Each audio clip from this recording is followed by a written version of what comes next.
set off at a blinding pace on the stages, but discovered that they were very slippery indeed, and that hampered his progress a little bit on the opening day.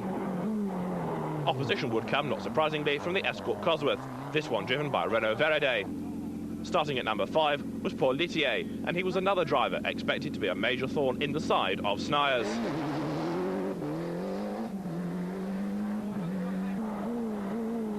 Lietaer chose the wrong tyres for one of the stages, and that cost him 18 seconds. Despite this, the car was going well.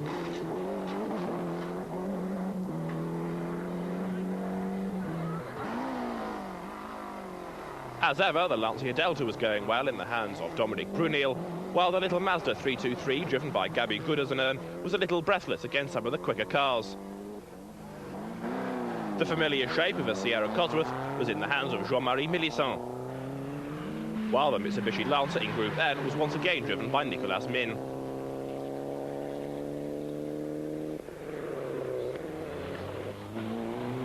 was determined to take victory in the showroom specification Group N category and set some very rapid times on the opening stages.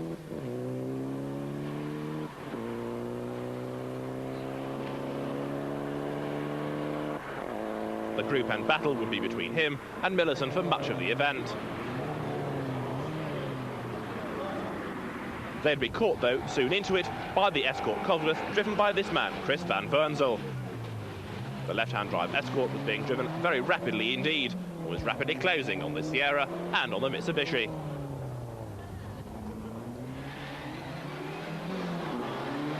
Further down the Group N contest was Jimmy Olivier. As teammate of Paul Lietaer, but in a different specification of car, there was a lot of attention surrounding him.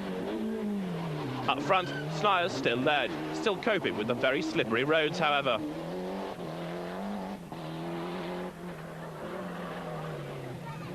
As he tried to pull away from the opposition, he found that Paul Lietaer was getting ever closer behind him. Despite moments like that, Lietaer was on intermediate tyres, which he wasn't convinced were the right choice.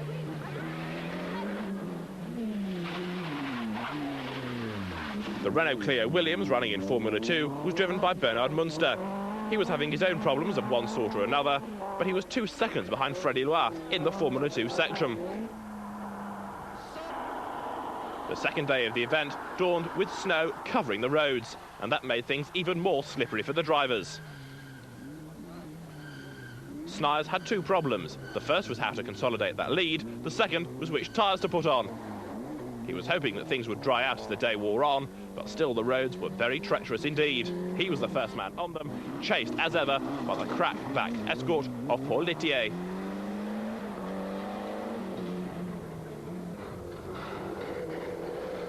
Lietaer was revelling in these conditions and soon closed the gap between himself and Snijers, the leader.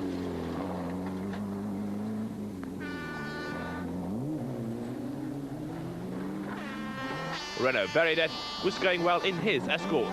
He was up into 3rd place and trying to close the gap on the 2 leaders. Freddy Loix, with the Opel Astra Formula 2 car, was leading his particular battle with Bernard Munster. As the weather got worse, he started to pull clear. Munster driving the Renault in determined fashion, but unable to close the gap. Group N was being led by the Sierra of Jean-Marie Millicent, although he was being caught by both the Escort of Chris van Verreijdt and Nicolas with the Mitsubishi.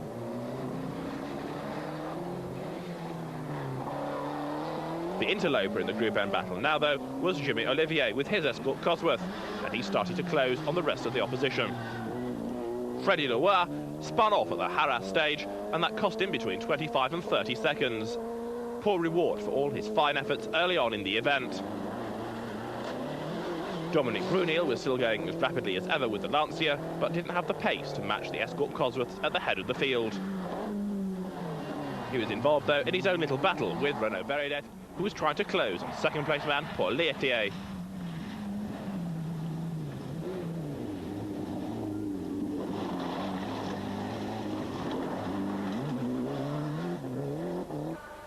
With Snijers' retirement, Lietaer it was who came through to take victory here on the Hautes Fagnes Rallye in Belgium. The Escort Cosworth driver was understandably delighted with his victory and had proved to the world that Patrick Snijers wasn't invincible after all. A look at the result showed victory for Paul Lietaer, with Renault Verreijdt taking second place and Dominique Bruyneel's Lancia in third. Freddy Loix took Formula 2 honours in fourth place. Gaby Goudezeune was fifth, here on the Hautes Fagnes rally.